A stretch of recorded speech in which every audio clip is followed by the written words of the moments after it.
Subscribe करें हमारे channel techno गुरु अमित को और साथ ही बेल आइकन को दबाना न भूलें ताकि जल्द से जल्द हमारे वीडियो आप तक पहुंच सके। नमस्कार दोस्तों, मैं अमित फिर से स्वागत करता हूं आपका टेक्नो गुरु अमित चैनल में। इससे पहले जो हमने लेसन किया था वो लेसन था कंप्यूटर की हिस्ट्री के बारे में। आई थिंक आप लोग सब लोगों ने उसको अच्छी तरह पढ़ लिया होगा, देख लिया होगा। उस हिस्ट्री के साथ मैंने आपको एक डॉक्यूमेंट फाइल एक आपको दी थी जिसके अंदर मैंने आपको कंप्यूटर जनरेशन का भी एक टेबल के रूप में मैंने आपको बताया था। लेकिन आज मैं आपको बताऊंगा कि उसको और अच्छे तरीके से किस प्रकार से पढ़ा जा सकता है। तो देखते रहिए लेसन 2 कंप्यूटर जनरेशन फॉर आईए ऑनलाइन क्लासेज।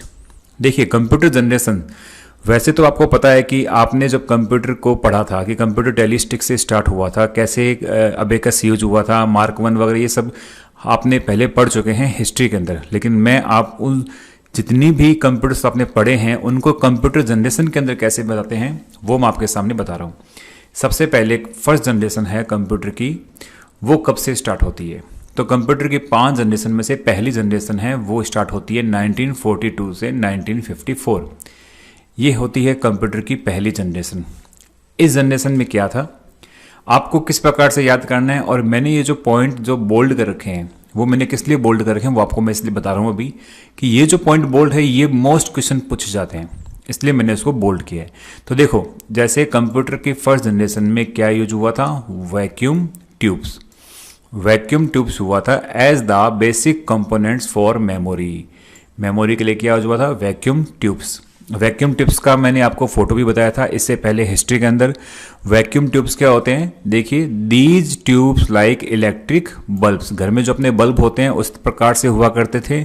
अब आप नोट करते होंगे कि जब लाइट आप ज़्यादा देर तक जलाओगे तो इलेक्ट्रिक बल्ब क्या हो जाएंगे, बहुत ज़्यादा हीट करेंगे और कुछ समय बाद में हो सकता है वो फट भी जाए या फिर उनके जो फिलामेंट होता है अंदर वो टूट जाए। सेम वही प्रॉब्लम होती है इन वैक्यूम ट्यूब्स के साथ। ये वैक्यूम ट्यूब्स क्या होते हैं, बहुत ज़्यादा गर्म करते थे कंप्यूटर्स को और बहुत बड़ी मात्रा में यूज होते थे। मैं आपको बताऊं कि यहाँ तक कि 18,000 वैक्यूम ट्यूब्स एक एक कंप्यूटर में यूज हुआ करते थे। सोचो कि उनका साइज कितना बड़ा था और कितनी हीट प्रोवाइड करते थे। इतनी हीट प्रोवाइड करने के कारण ये देखो लिखा भी वहाँ पर ए लॉट ऑफ हीट, इनको एसी के अंदर रखना पड़ता था, कूल रखना पड़ता था, बड़े बड़े पंखे यूज करने पड़ते थे। तो वो सारी किस्में थी फर्स्ट जनरेशन के अंदर। उसके बाद में आगे देखिए इसमें क्या लिखा है, वर वेरी एक्सपेंसिव। होने ही है क्योंकि इतने मैटर आप इसमें लगाओगे तो वो एक्सपेंसिव होगा। और किसके दोबारा यूज होता था, वेरी लार्ज ऑर्गेनाइजेशन। बड़ी बड़ी जो ऑर्गेनाइजेशन थे केवल वो ही इसको यूज कर पाते थे क्योंकि इतना पैसा आम नागरिक यूज नहीं कर पाता था। इसके बाद इस जनरेशन के अंदर जो चीज हुई थी ऑपरेटिंग सिस्टम को लेकर वो था बैच प्रोसेसिंग। बैच प्रोसेसिंग क्या होता है दोस्तों, अगर आपको नहीं पता तो मैं आपको बता दूं कि बैच प्रोसेसिंग में आप एक के बाद एक जो जॉब है जिसे प्रोसेस बोलते हैं कंप्यूटर में, वो एक के बाद एक ऑटोमेटिकली क्या होती है, प्रोसेस होती है। उसके लिए किसी मैनुअल की जरूरत नहीं पड़ती, किसी ह्यूमन की जरूरत नहीं पड़ती, तो वो उसे बोलते हैं बैच प्रोसेसिंग। ये सबसे पहले यूज हुई थी फर्स्ट जनरेशन के अंदर। इसके साथ ही इसमें पंच कार्ड्स, जो आपको बताया था मैंने, हरमन होलिथ जिन्होंने पंच कार्ड्स को यूज किया था, इन्वेंट किया था। और पंच कार्ड्स का यूज किस लिए हुआ था, पंच कार्ड्स का यूज हुआ था इनपुट डिवाइस के रूप में और लगभग 1970 तक 1990 तक लगभग इसका यूज हुआ था।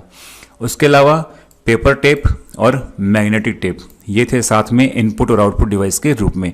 अब क्वेश्चन ये बनेगा कि बैच प्रोसेसिंग कौन सी जनरेशन में स्टार्ट हुई, तो आंसर क्या होगा, फर्स्ट जनरेशन। दूसरा क्वेश्चन बनेगा कब स्टार्ट हुई थी, तो आंसर क्या होगा आपका 1942-54, ये इसकी जनरेशन थी। तीसरा क्वेश्चन फर्स्ट जनरेशन में मेन कंपोनेंट क्या था, वैक्यूम ट्यूब। फिर क्वेश्चन बनेगा मेमोरी के अलावा और उसमें जो जो क्वेश्चन बनते हैं वो सब इसके अंदर ही आपको मिलेंगे। इसको और डिटेल में पढ़ने के लिए आप इसमें आगे आइए और इसमें सारे फीचर्स दे रखे हैं।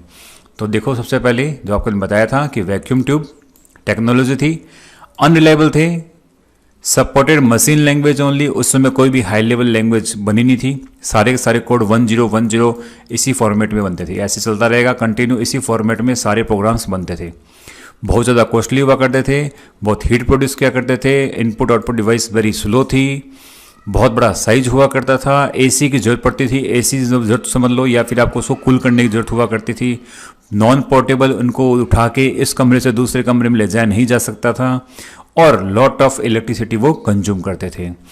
इस जनरेशन के कंप्यूटर पे साथ में क्वेश्चन ये पूछा जाता है कि कौन सा कंप्यूटर कौन सी जनरेशन का है। जैसे एनिक कौन सी जनरेशन का कंप्यूटर, तो कौन सी जनरेशन का कंप्यूटर है, फर्स्ट।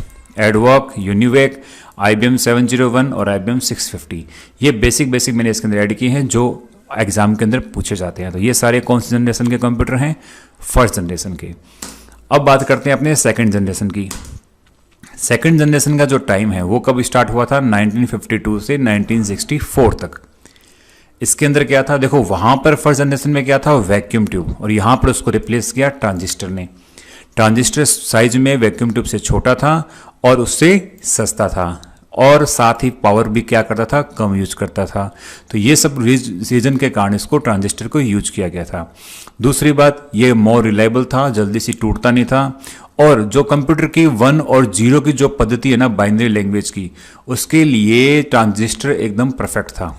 ठीक है, आगे बात करते हैं फर्स्ट जनरेशन मशीन के अंदर क्या क्या था। इसके अंदर मैग्नेटिक कोर्स यूज हुई थी प्राइमरी मेमोरी के रूप में। तो क्वेश्चन बनता है कि मैग्नेटिक कोर कौन सी जनरेशन में यूज हुई, तो कौन सी जनरेशन में यूज होगा, सेकंड जनरेशन में। फिर क्वेश्चन बनता है कि ट्रांजिस्टर कौन सी जनरेशन में यूज हुआ, तो ट्रांजिस्टर कब यूज हुआ, सेकंड जनरेशन में।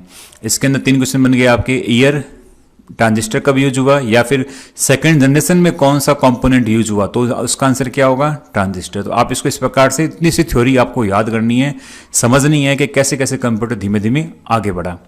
इसके साथ ही इसके अंदर एक क्वेश्चन और बनता है कि फोटोन या कोबोल लैंग्वेज कौन सी जनरेशन में इजाद हुई थी या फिर इन्वेंट हुई थी, तो उसका नाम होगा सेकंड जनरेशन। ठीक है, फोटोन और कोबोल, पता है आपको, फोटोन फॉर्मूला ट्रांसलेशन जो साइंटिफिकली कार्य को करने के लिए यूज आती थी, और कोबोल ये होती है कॉमन बिजनेस ओरिएंटेड लैंग्वेज जो कि बेसिकली बिजनेस एप्लीकेशन को डेवलप करने के लिए यूज हुई थी। इसके साथ ही मल्टी प्रोग्रामिंग और मल्टी प्रोग्रामिंग जो ऑपरेटिंग सिस्टम है वो इसके अंदर यूज हुआ था। इससे पहले क्या यूज हुआ था, बैच ऑपरेटिंग सिस्टम, यहाँ पर यूज हुआ multi programming operating system. Multi programming multitasking क्या होता है, ये हम उस चैप्टर में पढ़ेंगे जब हम ऑपरेटिंग सिस्टम प्रॉपर रूप से करेंगे। इसके बाद में थर्ड जनरेशन बात करते हैं। अभी इसके फीचर्स और कर लीजिए साथ में, उसके बाद थर्ड जनरेशन पर चलते हैं। इसके अंदर वापस एक बार रिवाइज कराता हूँ, क्या था, एक तो यूज ऑफ ट्रांजिस्टर, ठीक है, reliable as compare to first generation, reliable थे, फर्स्ट जनरेशन के कंपेयर में ज़्यादा रिलायबल थे। स्मॉल साइज था, स्मॉल मतलब फर्स्ट जनरेशन की साइज जो थी वो ज़्यादा बड़ी थी, इसकी साइज उससे कुछ कम थी, ज़्यादा कम नहीं हुई थी लेकिन कुछ कम थी। लेस हीट, कम हीट प्रोवाइड करते थे, साथ ही इलेक्ट्रिसिटी भी लेस यूज करते थे। फास्टर थे फर्स्ट जनरेशन कंप्यूटर से, अभी भी कॉस्टली थे, एसी जरूरत पड़ती थी अभी भी, और मशीन लैंग्वेज के साथ साथ जो भी इसमें चीज़ ऐड हुई थी वो हुई थी असेंबली लैंग्वेज। तो क्वेश्चन बनता है असेंबली लैंग्वेज कौन सी जनरेशन में इजाद हुई, तो इसका आंसर क्या होगा, सेकंड जनरेशन। इस प्रकार से आप इसको याद करिए, फर्स्ट में क्या यूज हुई थी, मशीन लैंग्वेज, सेकंड में क्या हुई थी, असेंबली लैंग्वेज, ये प्रकार की असेंबली लैंग्वेज। अब इसके कंप्यूटर IBM 1620, IBM 7094, ये सब एग्जाम में पूछे गए क्वेश्चन में से निकाले हुए हैं, आप इनको याद करिए। और सबसे खास जो याद करने वाली चीज़ है वो है यूनिवेक, इसको बहुत बार पूछा गया है कि कब कौन सी जनरेशन में इसको ईजाद किया गया था, आंसर है सेकंड जनरेशन। अब चलते हैं थर्ड जनरेशन। इसका जो समय था वो था 1964 से 1972। इसके बाद में इसमें जो कंपोनेंट यूज हुआ था वो क्या हुआ था, IC integrated circuit, silicon chip जिस पे बना होता है ये, वो होती है IC। और इसमें एक क्वेश्चन और बना होता है वो भी इसमें डाला हुआ है कि IC का आविष्कार किसने किया था, बाय जैक किल्बी ने IC का आविष्कार किया था। तो फर्स्ट में क्या था, वैक्यूम ट्यूब, सेकंड में था अपने ट्रांजिस्टर, और थर्ड में क्या हुआ, IC। ये आपको याद करना है। इसको इस प्रकार से पूछ सकते हैं कि थर्ड जनरेशन का मुख्य पार्ट कौन सा था, तो वो है IC। इसके साथ ही इसमें क्या था, इसके साथ इसमें रिमोट प्रोसेसिंग, टाइम शेयरिंग और रियल टाइम, ये सब इसमें साथ में ऐड हुई थी। मल्टी प्रोग्रामिंग सेकंड जनरेशन में ऐड हो चुका था, और बैच प्रोसेसिंग फर्स्ट जनरेशन में ऐड हो चुका था, जैसा अभी मैंने आपको बताया। तो चेंज क्या हुआ वो मैंने आपको बोल्ड किए हुए हैं। इसको अगर चेंज हुआ है तो इसी के दौरान अगर क्वेश्चन पूछा जाएगा तो आपका पूछा जाएगा कि रिमोट प्रोसेसिंग कौन सी जनरेशन में ऐड हुई, तो इसका आंसर होगा थर्ड जनरेशन।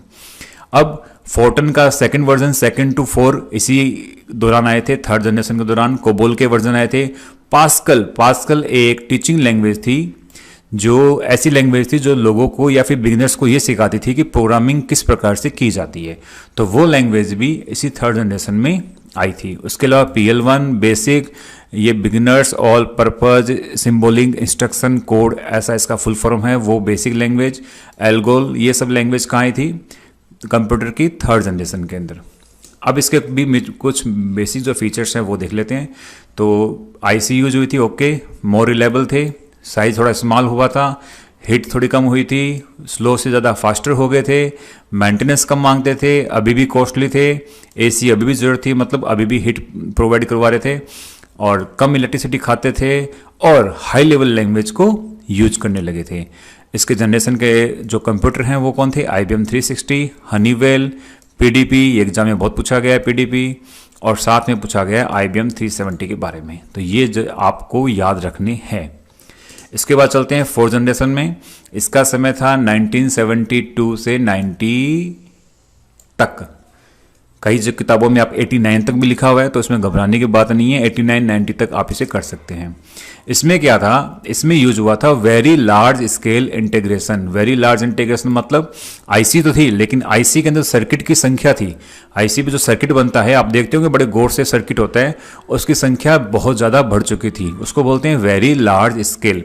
एक तो होता है SSI, देखो ये हो गया SSI। SSI का मतलब क्या होता है? Small scale integration. एक होता है MSI, मीडियम स्केल इंटीग्रेशन। तो ये दो थे। अब इसके बाद में एक आ गया VLSI, very large scale integration. ये किस में यूज हुआ? फोर्थ जनरेशन में। अब इसके अंदर एक चीज और हुई थी जिसको बोलते हैं माइक्रो कंप्यूटर्स। तो क्वेश्चन पूछते हैं माइक्रो कंप्यूटर्स कब बने थे? माइक्रो कंप्यूटर्स बने थे फोर्थ जनरेशन के अंदर। इसके साथ साथ इसके अंदर एक चीज और हुई थी, वो थी नेटवर्क्स डिस्ट्रीब्यूटेड ऑपरेटिंग सिस्टम। क्योंकि टाइम शेयरिंग, रियल टाइम और बैच प्रोसेसिंग, मल्टी प्रोग्राम, ये सब पहले हो चुके थे। नया क्या ऐड हुआ? वो था नेटवर्क डिस्ट्रीब्यूटेड ऑपरेटिंग सिस्टम। ये कौन सी जनरेशन में ऐड हुआ? फोर्थ जनरेशन में। इसके अलावा क्वेश्चन पूछा है कि C और C++ कब आप जनरेट हुई थी या डेवलप हुई थी, तो उसका आंसर क्या होगा? Fourth generation. इसके जो कुछ बेसिक फीचर्स देख लेते हैं अपने। अब फर्स्ट में क्या था? वैक्यूम ट्यूब, सेकंड में था ट्रांजिस्टर, थर्ड में था IC, और फोर्थ में क्या हुआ? VLSI। पहले से थोड़ा सस्ते हुए हैं, पोर्टेबल हुए हैं, मतलब साइज कम हुआ है, PC के रूप में यूज होने लगे थे, पर्सनल कंप्यूटर के रूप में जो हमारे घर में यूज आता है उसके रूप में इसको यूज करने लगे थे लोग। बहुत छोटा साइज हो गया था। पाइपलाइन प्रोसेसिंग नाम की एक टेक्निक इसमें यूज होने लगी थी। अब इसमें AC की जरूरत नहीं पड़ती थी, क्योंकि ये IC इतनी हीट नहीं करती थी, और VLSI तो बिल्कुल भी हीट नहीं करती थी। इंटरनेट का कंसेप्ट इसमें यूज हुआ था। ये क्वेश्चन पूछा था कि इंटरनेट कब इजाद हुआ था, तो इसका आंसर होगा फोर्थ जनरेशन में। और उसके साथ नेटवर्क का बता दिया मैंने आपको।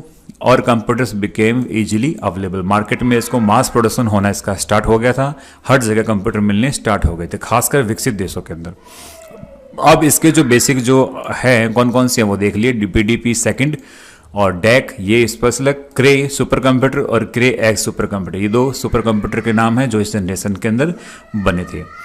आगे चलते हैं large generation, fifth generation. Fifth generation जो है वो 90 तक तो फोर्थ थी, तो 90 से लेकर अभी तक जो भी चल रही है वो कौन सी चल रही है? Fifth generation. तो क्वेश्चन बनता है कि अभी तक कितनी जनरेशन बन चुकी है, तो आंसर होगा 5 जनरेशन, 5वीं भी चल रही है। अब उसमें VLSI था, इसमें हो गया ULSI, ultra large scale integration, मतलब लाखों करोड़ों सर्किट एक IC पे, तो उसे क्या बोलते हैं? ULSI technology. मतलब सर्किट का जो साइज है वो छोटा हो रहा है, लेकिन उसकी जो कैपेबिलिटी है, प्रोसेसिंग है, वो बढ़ती जा रही है, और इसको बोलते हैं माइक्रो प्रोसेसर चिप। ULSI की जो डिजाइन है, इससे जो तैयार हुआ चिप है उसे बोलते हैं माइक्रो प्रोसेसर चिप। तो क्वेश्चन बनता है कि माइक्रो प्रोसेसर चिप कौन सी जनरेशन में बना? तो फिफ्थ जनरेशन के अंदर, जहां पर 10 मिलियन इलेक्ट्रॉनिक कंपोनेंट्स होते हैं एक चिप पे। 10 मिलियन मतलब 1 मिलियन में 10 लाख, तो 10 मिलियन देख लो कितना हो गया। उतने इलेक्ट्रॉनिक कंपोनेंट्स यानी सर्किट्स एक चिप पर लगे हुए होते हैं। इसके बाद में साथ में इसमें क्या चीज नई ईजाद हुई? वो है पैरेलल प्रोसेसिंग, जो इसमें नई हुई थी। साथ ही सबसे इंपॉर्टेंट चीज वो थी आर्टिफिशियल इंटेलिजेंस, जो कि बेसिकली रोबोट्स वगैरह में यूज होता है। तो कहते हैं कि AI आर्टिफिशियल इंटेलिजेंस का भी ईजाद हुआ, तो इसका आंसर होगा फिफ्थ जनरेशन। इसके साथ ही इसके अंदर देखो कुछ और भी बताया मैंने, AI के बारे में बताया हुआ है। हाई लेवल लैंग्वेज थी जावा, वो इसमें आई थी, .NET इसमें आई थी, इसके बारे में बताया हुआ है। इसके अलावा रोबोटिक्स जो होता है, रोबोट बनाने वाला सिस्टम, वो भी इसमें ही होता। Game playing, development, neural networks, ये सब इसके अंदर आए थे। तो आप इसको यहाँ से देख सकते हैं, लेकिन जो ध्यान देने वाली चीज़ें हैं वो यही होती हैं बेसिकली, कि कौन सी ऑपरेटिंग सिस्टम यूज हुआ था, कौन सी जनरेशन में कौन सी चिप लगी थी, कौन सा समय था, ये बेसिकली उसमें यूज होते हैं क्वेश्चन के अंदर। इसके फीचर्स पढ़ लेते हैं। अल्ट्रा जो large scale integration ULSA technology use हुई थी, एआई यूज हुआ था, नेचुरल लैंग्वेज प्रोसेसिंग यूज हुआ था, पैरेलल प्रोसेसिंग यूज हुआ था, सुपर कंडक्टर टेक्नोलॉजी यूज हुई है। ये कंटिन्यू चल रही है और अभी भी इसको में विकास होता जा रहा है। मल्टीमीडिया फीचर्स बहुत ज़्यादा कंप्यूटर में जुड़ चुके हैं, देख रहे हो आप आजकल हर कंप्यूटर में मल्टीमीडिया फीचर्स हैं। और सबसे बड़ी इंपॉर्टेंट है कॉम्पैक्ट कंप्यूटर्स, मतलब जो अब बात चलती है कॉम्पैक्ट कंप्यूटर, मतलब जो अपने लैपटॉप है या फिर पाम टॉप है, वो सब इस जनरेशन के अंदर बने थे और बहुत ज़्यादा चीपर रेट में बने थे, जैसे कि desktop, laptop, notebook, ultra book, ये सब इसी जनरेशन के अंदर बने थे। तो दोस्तों ये थी 5 जनरेशन। आप इसको दोबारा अच्छे से देखिए, जो मैंने बताया, जो मैं बार बार आपके सामने मैंने इस प्रकार से रेड पेन करके यूज किया है, वो आप गौर से देखना, क्योंकि उनके बारे में क्वेश्चन बहुत पूछे जा चुके हैं। तो चलिए दोस्तों, अभी चलते हैं, देखते रहिए आप टेक्नो गुरु अमित। अगर अभी तक आपने हमारा चैनल सब्सक्राइब नहीं किया है तो सब्सक्राइब करिए, लाइक करिए, शेयर करिए और वेट करिए, बहुत जल्दी मैं लेसन 3, 4, 5 पोस्ट करने वाला हूँ। धन्यवाद।